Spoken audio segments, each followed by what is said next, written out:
You are about to fill up your tank the wrong way. Not because you're lazy, not because you didn't read the label. Because the number on the pump was chosen by a lobbyist, not an engineer. Here's the proof. Open the owner's manual for a 2022 Toyota Camry sold in the United States.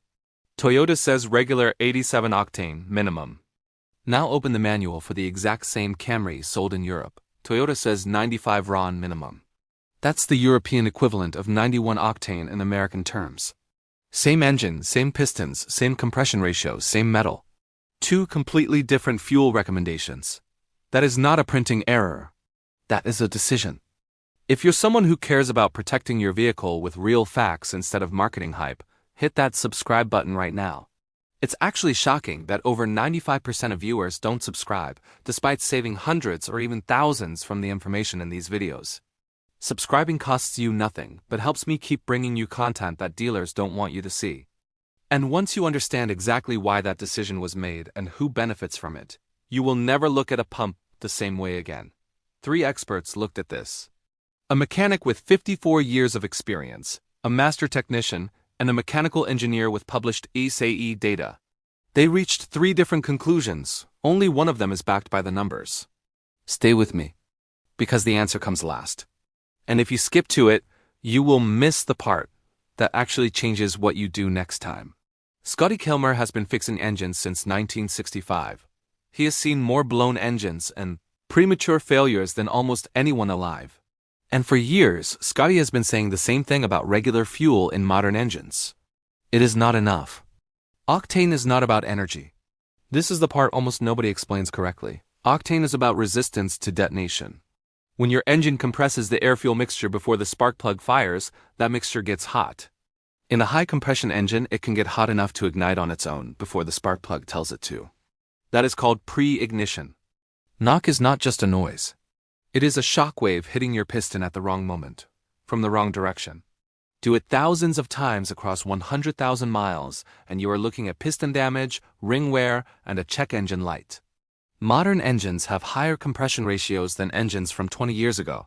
Higher compression means more heat and more knock risk.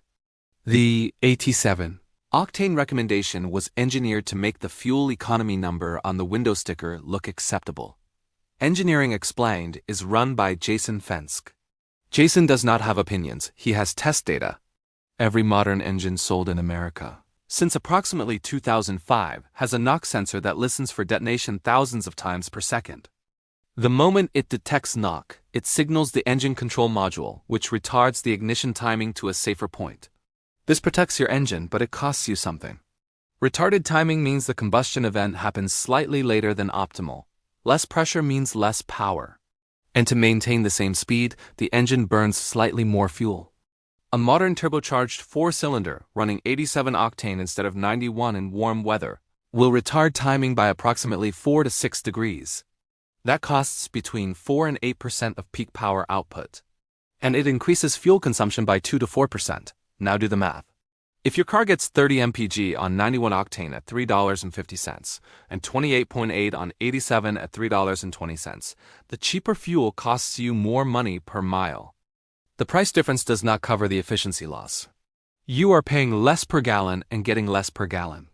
But, and this is critical, Jason's data also shows this effect is not uniform. For naturally aspirated engines with compression ratios below 10.5 to 1, the knock sensor adjustment is minimal. The timing retard under normal driving conditions is less than 2 degrees. The efficiency loss is under 1%. For those engines, 87 octane is genuinely fine. For turbocharged engines, especially those running boost pressure above 15 psi, the knock sensor is working constantly under load. The timing retard is significant. The efficiency loss is real. The fuel recommendation on your gas cap was written for the average driver in average conditions. It was not written for your turbocharged engine in July in Arizona. A master technician with 15 years at Toyota dealerships ran a real-world test that most people never do. He took 2 identical 2019 Toyota RAV4 4S, one ran 87 octane exclusively for 80,000 miles. One ran 91 octane. At 80,000 miles, he pulled the intake manifold off both engines and inspected the intake valves. The 87 octane engine showed moderate carbon buildup on the intake valves, normal for direct injection, but present. The 91 octane engine showed slightly less carbon accumulation. The combustion was cleaner, the deposits were thinner. He measured piston crown condition using a bore scope. Both engines showed normal wear patterns, no detonation scarring. For this naturally aspirated 2.5-liter engine, the difference between 87 and 91 was real, but not dramatic. But for turbocharged engines, his shop regularly sees piston crowns with micropitting consistent with repeated knock events. The kind of damage that shows up at 150,000 miles as increased oil consumption and a compression test that makes your mechanic frown. For naturally aspirated engines, 87 is fine. For turbocharged engines, the 87 minimum is a legal minimum, not an engineering optimum. If you drive a standard Camry, Corolla, or Civic, 87 octane is genuinely fine. Your manual is telling you the truth. If you drive a turbocharged engine, the math changes. Upgrading to 91 will cost you less per mile driven. Never run 87 octane in an engine that specifies 91 as the minimum. Not as a cost-saving measure. Never. Now you know the difference. If this changed how you think about your engine, hit subscribe. What fuel are you running and what engine? Drop it in the comments. I read everyone.